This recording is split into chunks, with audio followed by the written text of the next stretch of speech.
जय हिंद। दोस्तों, आज मैं आपको जो घटना सुनाने जा रहा हूँ, ये घटना है कानपुर, यूपी की। इस घटना के अंदर कैसे एक डीएसपी अपनी छोटी-सी गलती की वजह से फँस जाता है। घटना है कोरोना काल के वक़्त की। डीएसपी साहब एसपी साहब से ये कहकर छुट्टी लेके जाते हैं कि मेरे घर में बेटी की शादी है, मुझे 3 दिन के लिए छुट्टी चाहिए। एसपी साहब भी उनको छुट्टी दे देते हैं। जब वो छुट्टी लेके जाते हैं तो उनका जो घर है जौनपुर, वो कानपुर से काफ़ी दूर पड़ता है। तो वो छुट्टी लेके जाते हैं, तो सुबह निकलते हैं तो शाम को उनकी बीवी का फ़ोन आता है कि मेरा पति घर पे नहीं पहुँचा है। वो उनके पर्सनल फ़ोन पे भी फ़ोन करती है, सरकारी नंबर पे भी फ़ोन करती है। ये बात जब पता लगती है एसपी साहब को, तो वो घबरा जाते हैं कि आखिर एक मेंबर कहाँ गया, एक पुलिस विभाग का एक अधिकारी कैसे ऐसे लापता हो सकता है। तो फिर उनकी लोकेशन ट्रैक की जाती है।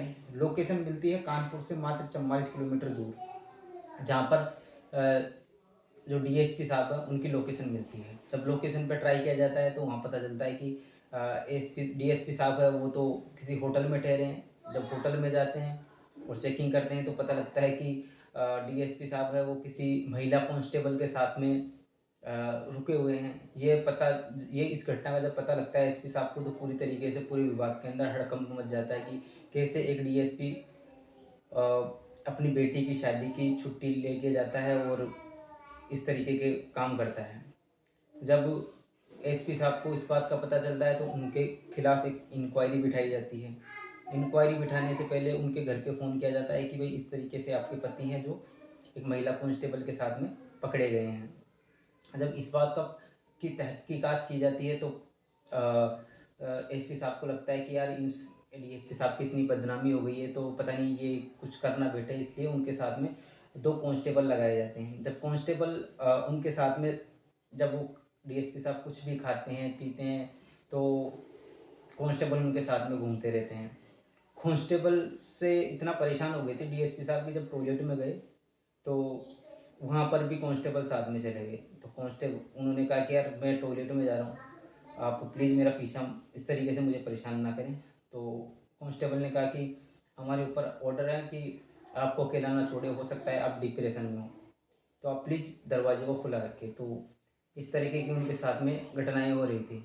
जब अंत में पूरी जाँच का हुई उनकी, तो उनके खिलाफ एक एक्शन लिया गया और उनको बहाल कर दिया गया। इसके आगे जो भी पुलिस की कार्रवाई थी उसके बारे में हम और डिटेल से बता नहीं सकते, क्योंकि ये एक विभागीय मामला है, इसलिए इतना डीपली नहीं बता सकते हम आपको।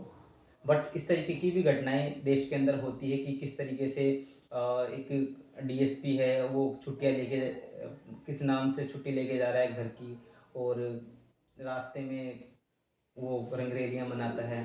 तो इस तरीके की घटनाएँ भी देश में होती रहती है। मेरा ये घटना बताने का उद्देश्य आपको ये नहीं है कि मैं आपको किसी भी तरीके से विचलित करूँ। बट आप प्लीज़ सतर्क रहिए और सावधान रहिए, यही हमारा जो चैनल है उसका मकसद है, और हम आपके लिए आगे भी ऐसी जो देश के अंदर घटनाएँ होती हैं उनके बारे में हम आपके बारे में बताते रहेंगे।